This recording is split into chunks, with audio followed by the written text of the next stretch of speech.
선생님이 기론명리에 들어선 순간 저는 느꼈습니다. 우리가 서로 귀한 인연으로 만나 천복의 문이 열렸다는 것을요. 이제 고생은 끝났습니다. 황금대운에 올라탈 일만 남았습니다. 다가오는 병오년은 선생님의 세상이 될 겁니다.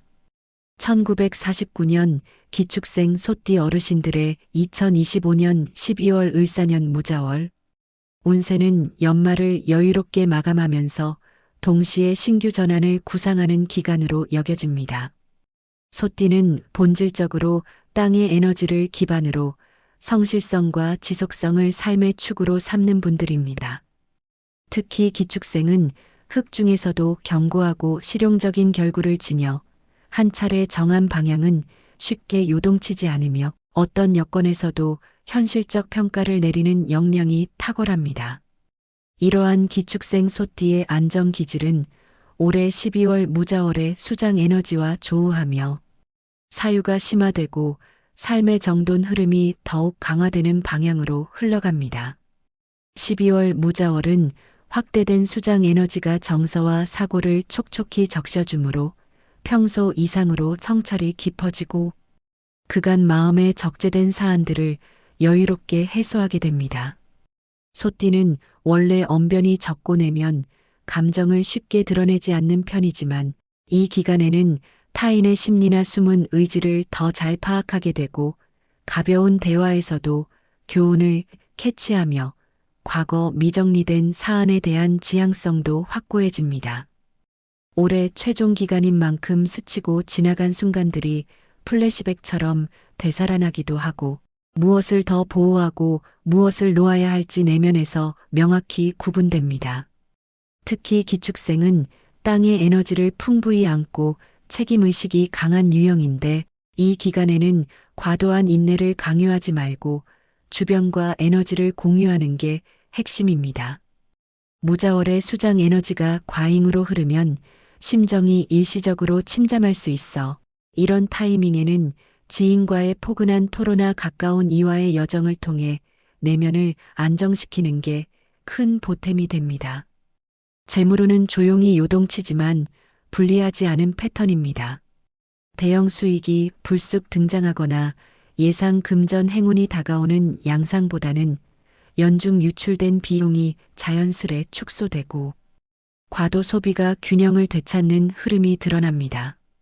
소띠는 본래 재정관리 실력이 우수하고 지출 시 신중한 선택을 하는 경향이 강한데 12월에는 이 특성이 더 부각됩니다. 소비가 깔끔해지고 필수 영역에만 자원을 투입하므로 돈의 순환이 안착하며 다가올 해를 위한 준비가 더욱 충실해집니다. 금융 문서, 연말 결산, 보험 재배치, 계좌 정비 같은 영역이 있다면 이번 기간에 실행하면 매우 유리합니다.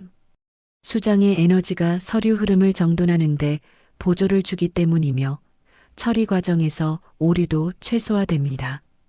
게다가 자금이 갇힌 상황이 있었다면 서서히 풀리기 시작하고 신규 기회도 여유롭게 접근합니다. 건강운은 세심한 관리로 큰 이슈 없이 지나갑니다. 다만 기축생은 약간의 과로에도 관절, 요추, 어깨 부위의 피로가 신속히 쌓이는 경향이 있습니다.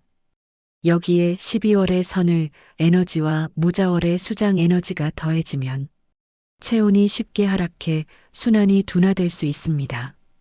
이 경우 온열 식사를 우선하고 차가운 바람 장기 노출을 피하며 가정 내 가벼운 운동이나 스트레칭을 자주 실천하는 게 좋습니다.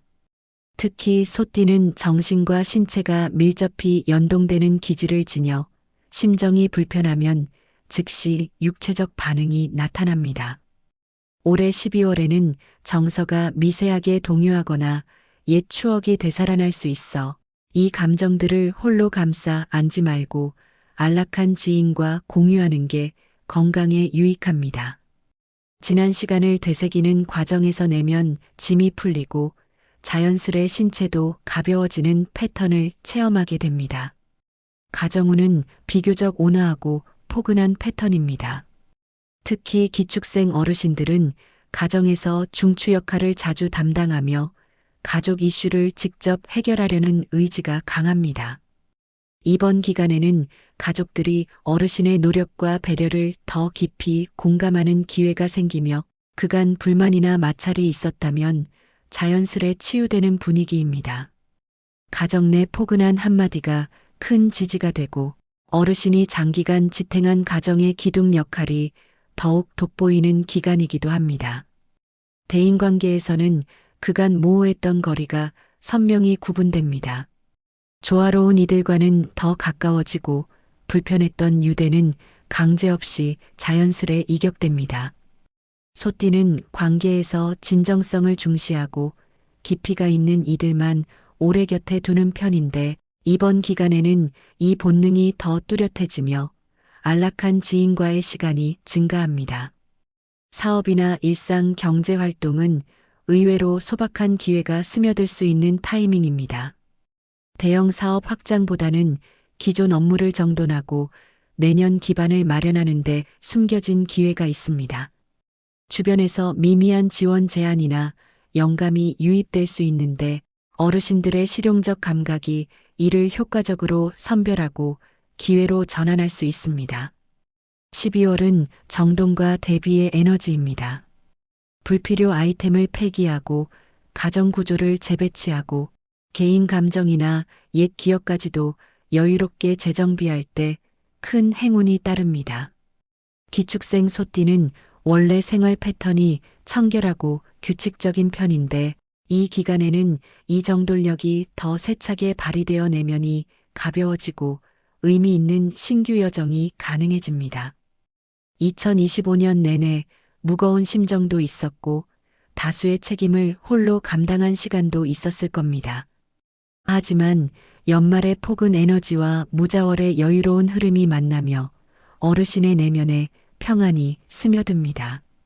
이 기간을 잘 보내시면 2026년의 대변화도 훨씬 부드럽게 수용할 수 있으며 기축생 소띠만의 견고 에너지가 내년 운을 크게 끌어올립니다. 포근하고 평안한 12월 되시고 어르신의 내면이 안착하는 방향으로 연말을 잘 마무리하시길 기원합니다. 을사년의 마무리 기간을 포근하게 잘 정돈하면 다가올 해의 행운은 거대한 파도처럼 밀려옵니다. 올해 마음의 고단함과 동요의 순간이 있었겠지만 마지막 기간을 안정되게 마무지려는 그 의지 자체가 이미 행운을 불러 모으는 씨앗입니다. 무턱대고 마무리를 강조하는 게 아니라 올해의 에너지를 깨끗이 청소해야 내년의 긍정 에너지가 틈새 없이 스며들기 때문입니다. 심정을 약간만 풀어주고 가정을 정돈하며 인연을 온화하게 재배치하면 내년에는 밝은 기회와 풍부한 재정, 따뜻한 유대가 자연히 어르신 곁으로 모입니다. 지금 이 순간이 바로 행운의 문턱입니다. 그럼 오늘도 행운 가득한 하루 되시길. 감사합니다.